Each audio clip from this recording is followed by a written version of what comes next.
Hello दोस्तों, welcome to my new video. तो जैसे हमारा जो टॉपिक चल रहा था राष्ट्रपति की शक्तियां, आज मैं पार्ट 7 लेके आपके लिए आ गया हूँ। तो राष्ट्रपति की जो लास्ट शक्ति थी विवेकाधीन शक्ति, आज हम उसको देखने जा रहे हैं। आज हमारे राष्ट्रपति की शक्तियां खत्म हो जाएगी, कल से हम पढ़ेंगे उपराष्ट्रपति के बारे में। तो आज हम देखेंगे विवेकाधीन शक्तियां, है ना। जैसे हम लोगों ने पढ़ा है क्या कि हमारे भारत में संसदीय प्रणाली अपनाई गई है, और जो संसदीय प्रणाली है, जो हमारे राष्ट्रपति की उसमें जो भूमिका है, जो लिखा गया है हमारे संविधान में, वो क्या है, एक नाम मात्र के, है ना, नाम मात्र के कार्यपालिका के प्रधान है, नाम मात्र का। और जो ओरिजिनल प्रधान होता है वो कौन होता है, मंत्रिपरिषद का जो मेन होता है प्रधानमंत्री हमारे देश में, है ना। तो जो राष्ट्रपति है हमारे, वो नाम मात्र के कार्यपालिका है। अब बात आती है कि जो राष्ट्रपति कार्य करते हैं वो किसकी सलाह पे करते हैं, मंत्रिपरिषद की सलाह से करते हैं, मतलब प्रधानमंत्री की सलाह पे वो कार्य करते हैं, ऐसा संविधान में लिखा गया है, ठीक है। तो ये क्या होता है विवेकाधीन शक्तियां, मतलब कि जो अपने विवेक से करे, है ना, किसी से पूछ के या किसी से सलाह लेके ना करे, मंत्रिपरिषद की सलाह से बिल्कुल ना करे, वो होती है विवेकाधीन शक्तियां। वो अपने विवेक से कोई जो उनको शक्ति का यूज वो कर सकते हैं ना, कोई भी निर्णय ले सकते हैं अपने विवेक के द्वारा।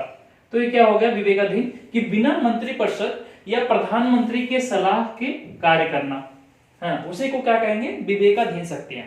अभी तक हम क्या देखते आ रहे थे कि जो राष्ट्रपति जो भी निर्णय लेता है वो प्रधानमंत्री की सलाह या मंत्रिपरिषद की सलाह से ही लिया करता था, लेकिन विवेकाधीन शक्ति क्या होती है कि बिना मंत्रिपरिषद या प्रधानमंत्री की सलाह के कार्य करना, वही होता है विवेकाधीन शक्तियां। अब देख लेते हैं कि विवेकाधीन शक्तियों में क्या क्या वो शक्ति राष्ट्रपति के पास होती है। तो पहले हम देखते हैं कि किसी सलाह को मंत्रिपरिषद के पास पुनः विचार के लिए भेजना, ये किसमें लिखा गया है, संविधान में लिखा गया आर्टिकल 74 क्लोज 1। इंपॉर्टेंट नहीं है, लेकिन आपको ये पता चलता रहे इसलिए मैंने आर्टिकल डाल दिया है, ये संविधान में लिखा गया है ना। तो आर्टिकल 74 क्लोज 1 क्या कहता है कि किसी सलाह को मंत्रिपरिषद के पास पुनः विचार के लिए भेजना। पहला ऐसा नहीं था, जब 44वां संविधान संशोधन हुआ था उस समय, है ना, जब इंदिरा जी ने क्या कर दिया था कि बाध्य कर दिया था कि प्रधानमंत्री की सलाह बाध्यकारी होगी। उसके बाद जब 44वां संशोधन हुआ तो उसमें थोड़ा सा चेंज किया गया था कि जो राष्ट्रपति होगा वो मंत्रिपरिषद की सलाह को पुनः विचार के लिए भेज सकेगा। तो वो क्या होता है, जैसे कोई भी सलाह प्रधानमंत्री जी ने दी राष्ट्रपति जी को और उनको सलाह पसंद नहीं आई, या उन्होंने कुछ कहा कि इसमें से कुछ चेंज करके दीजिए, तो उसको पुनः विचार के लिए वापस भेज सकते हैं। ऐसा नहीं, बाध्यकारी नहीं है। 44वां संविधान संशोधन के बाद से राष्ट्रपति दोबारा पुनर्विचार के लिए भेज सकता है। ये कहां लिखा गया है, आर्टिकल 74 क्लोज 1 में लिखा गया है। अब देख लेते हैं दूसरा पॉइंट क्या कहता है। दूसरा पॉइंट क्या कह रहा है कि पीएम से सूचना मांगना, है ना, कि राष्ट्रपति क्या है, हमारे देश के एक अभिभावक के रूप में कार्य करते हैं, है ना, अभिभावक के रूप में कार्य करते हैं। तो वो प्रधानमंत्री से सूचना मांग सकते हैं कि क्या देश में क्या चल रहा है, कहां सड़कें कैसे बन रही है, कितना खर्चा हो रहा है, तो एक ब्यौरा वो प्रधानमंत्री से मांग सकते हैं। ये पावर राष्ट्रपति जी के पास है ना। जो घर का मुखिया होता है ना, वो किसी से भी पूछ सकता है इतना पैसा कौन से खेत में लगाया, कहाँ खाद लिए, क्या लिए। तो एक मुखिया के रूप में राष्ट्रपति कार्य करता है, तो प्रधानमंत्री से वो सूचना मांग सकता है। और ये कहां लिखा गया, आर्टिकल 78 क्लोज बी में संविधान में लिखा गया है, ठीक है। अब देखते हैं तीसरा पॉइंट। तीसरा पॉइंट क्या कहता है कि प्रधानमंत्री से अपेक्षा करना। अपेक्षा करना क्या होता है, कहना, है ना, कहना अच्छा नहीं लगता इसलिए अपेक्षा करना होता है। तो प्रधानमंत्री से कहना कि किसी मंत्री के निर्णय को मंत्री परिषद के समक्ष में रखना, है ना, समक्ष विचार हेतु रखना। अब जैसे क्या होता था पहले कि जैसे कोई निर्णय या कोई विधेयक पास कराना हो, है ना, कुछ लागू कराना हो, तो प्रधानमंत्री राष्ट्रपति जी को कोई भी सलाह देता था या विचार राष्ट्रपति जी के सामने रखता था। तो क्या माना जाता था कि पूरी मंत्रिपरिषद ने सलाह किया होगा आपस में, तब जाके प्रधानमंत्री राष्ट्रपति के पास वो सलाह लेके आ रहे हैं, है ना। अगर प्रधानमंत्री राष्ट्रपति के पास कोई सलाह भेज रहा है तो राष्ट्रपति क्या मानते थे कि पूरी मंत्रिपरिषद ने तय किया होगा तब आया है। लेकिन यहाँ पे ऐसा नहीं है ना। यहाँ पे पूरे मंत्रिपरिषद जो निर्णय अगर प्रधानमंत्री जी लेना चाहते हैं, है ना, उनको सलाह दे रहे हैं राष्ट्रपति जी को, तो राष्ट्रपति जी क्या कह सकते हैं कि आप पूरे मंत्रिपरिषद के समक्ष पहले अपने विचार प्रकट कीजिए, है ना। अगर उनको पसंद आता है ना, उनको अगर ये विचार सही लगता है तब उस काम को कीजिए, उस कानून को पारित कराइए तब जाके। और एक किस में लिखा गया, आर्टिकल 78 क्लोज सी में लिखा गया है। ठीक है, आप देख लेते हैं चौथा पॉइंट क्या कहता है, संसद में संदेश भेजना, और एक किस में है, आर्टिकल 86 में है। तो इसको तो हमने पहले भी देखा हुआ था कि जो राष्ट्रपति है वो संसद के दोनों सदनों, राज्यसभा और लोकसभा दोनों सदनों में अपने संदेश भेज सकता है। और हमने क्या देखा था कि वहां पे अभिभाषण देता है ना, अभिभाषण देता है। और जब दो समय अनिवार्य होता है राष्ट्रपति जी को भाषण देना, जब नया सत्र चालू होता है, नया सत्र की प्रथम बैठक में वो उसको अनिवार्य होता है राष्ट्रपति को अभिभाषण देना। और कब होता है, जब लोकल चुनाव होते हैं उसके पूर्व जब पहली बैठक होती तब राष्ट्रपति जी को वहां पे संसद में अभिभाषण देना आवश्यक होता है। ये सब हमने देखा था। अब देखते हैं पांचवी पावर क्या है, पांचवी शक्ति क्या है विवेकाधीन, क्या है, पॉकेट वीटो। तो हम लोगों ने वीटो पावर के बारे में पढ़ रखा है ना, वीटो पावर के प्रकार, राष्ट्रपति की वीटो पावर।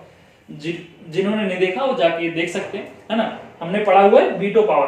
तो वीटो पावर में हमने, हमारे इंडिया में 3 वीटो पावर है ना। पहले है अत्यंतिक वीटो, दूसरा है निलंबनकारी वीटो होता है, और तीसरा क्या था, पॉकेट वीटो। और जो अत्यंतिक वीटो और निलंबनकारी वीटो था वो जो कैसे प्रयोग करता है राष्ट्रपति, तो मंत्रिपरिषद की सलाह से ही अत्यंतिक वीटो का प्रयोग करता है और निलंबनकारी का प्रयोग करता है। लेकिन जो एक पॉकेट वीटो है इसका प्रयोग राष्ट्रपति अपने विवेक के अनुसार करता है ना। इसमें मंत्रिपरिषद का कोई हस्तक्षेप नहीं होता है, वो अपने अनुसार करता है, इसी को पॉकेट वीटो कहते हैं। अब देख लेते हैं छठा पॉइंट क्या कहता है, ये बहुत इंपॉर्टेंट है, ध्यान से सुनने वाली चीज है, पीएम की नियुक्ति, है ना।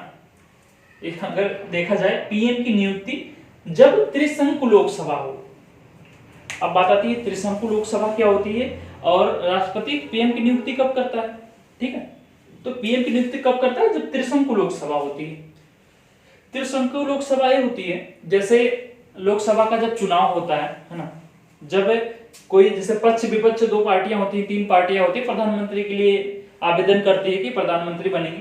जब चुनाव होता है, अगर किसी भी पार्टी को बहुमत नहीं मिल रही है ना, लोकसभा में किसी भी पार्टी को अगर बहुमत नहीं मिल रही, बहुमत किसे कहते हैं कि लोकसभा में जितने सदस्य हैं, है ना, 50% प्लस 1 सदस्य ही वहां पे बहुमत अपनी सरकार को बना सकता है। अगर जिस पार्टी को बहुमत मिल गई वो अपनी सरकार बनाएगा, और जिस पार्टी का मुखिया होगा वो प्रधानमंत्री बनेगा। जैसे अभी प्रेजेंट टाइम पे भाजपा सरकार है तो उसको बहुमत प्राप्त है ना, तो नरेंद्र मोदी जी प्रधानमंत्री हैं। अब इसके पहले जो प्रधानमंत्री थे, है ना, हमारे मनमोहन सिंह जी, उसके पहले कौन था, अटल बिहारी थे। तो ये सब जो अपनी सरकार बनाए थे, ये त्रिशंकु लोकसभा सरकार बनी हुई थी, है ना। इनको बहुमत नहीं प्राप्त था, ये त्रिशंकु लोकसभा के जरिए ही अपनी सरकार, छोटी छोटी पार्टियां मिलकर सरकार बनाई हुई थी, है ना। तो जब अगर त्रिशंकु लोकसभा है, अगर 3-4 पार्टी को लोकसभा चुनाव करती है और किसी को बहुमत नहीं प्राप्त होता है, तब प्रधानमंत्री किसे चुनना है, तो चुनने का जो विवेक शक्ति है वो किसके पास है, राष्ट्रपति के पास है। वो किसी भी पार्टी के किसी भी सदस्य को उस समय वो प्रधानमंत्री चुन सकता है। ठीक है, जैसे 3 पार्टी मिलकर अगर बहुमत बना रहे तो उन तीनों पार्टियों में से किसी को भी राष्ट्रपति अपना प्रधानमंत्री नियुक्त कर सकता है।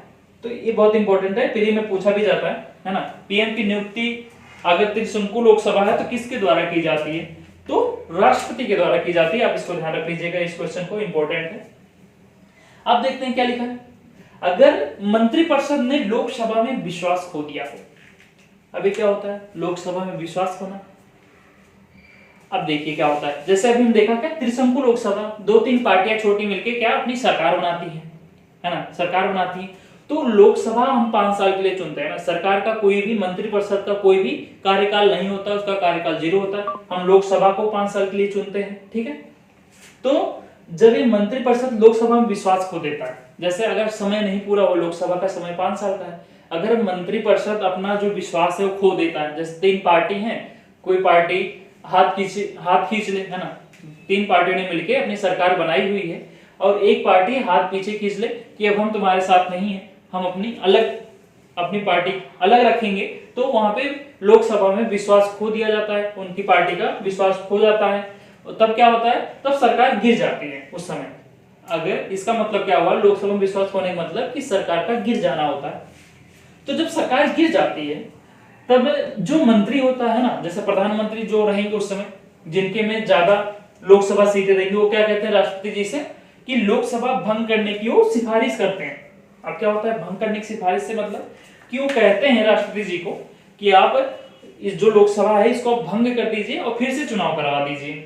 ठीक है, तो अब बात आती है कि जैसे हमेशा राष्ट्रपति मंत्रिपरिषद की सलाह से ही कार्य करते हैं, तो क्या जरूरी होगा कि इस समय जब मंत्रिपरिषद उनको सलाह देगा कि आप लोकसभा को भंग कर दीजिए, तो यहाँ पे क्या अनिवार्य होगा राष्ट्रपति को उनकी बात मानना?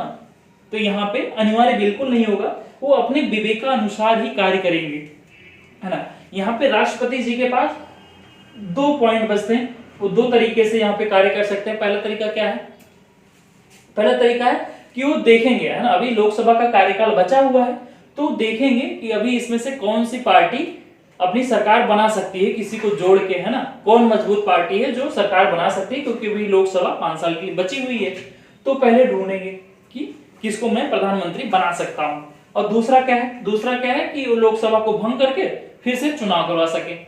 लेकिन चुनाव करवाने में राष्ट्रपति जी को देखना पड़ता है कि चुनाव करवाने में बहुत सारे पैसे लगते हैं, बहुत समय लगता है। तो ये सब देख के वो सबसे पहले क्या करते हैं कि प्रधानमंत्री ढूंढते हैं कि कौन सी पार्टी प्रधानमंत्री बन सकती है, वहां से बना सकते हैं। तो हमने देखा विवेकाधीन शक्तियां 7 पॉइंट। आई होप आपको समझ में आया होगा।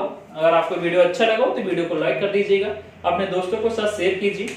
और इससे पहले कि अगर आप वीडियो नहीं देख लें तो मेरे चैनल पर जाके इस वीडियो को आप देख सकते हैं। ठीक है, ओके दोस्तों, मिलते हैं कल नेक्स्ट वीडियो में उपराष्ट्रपति की शक्तियां। Thank you.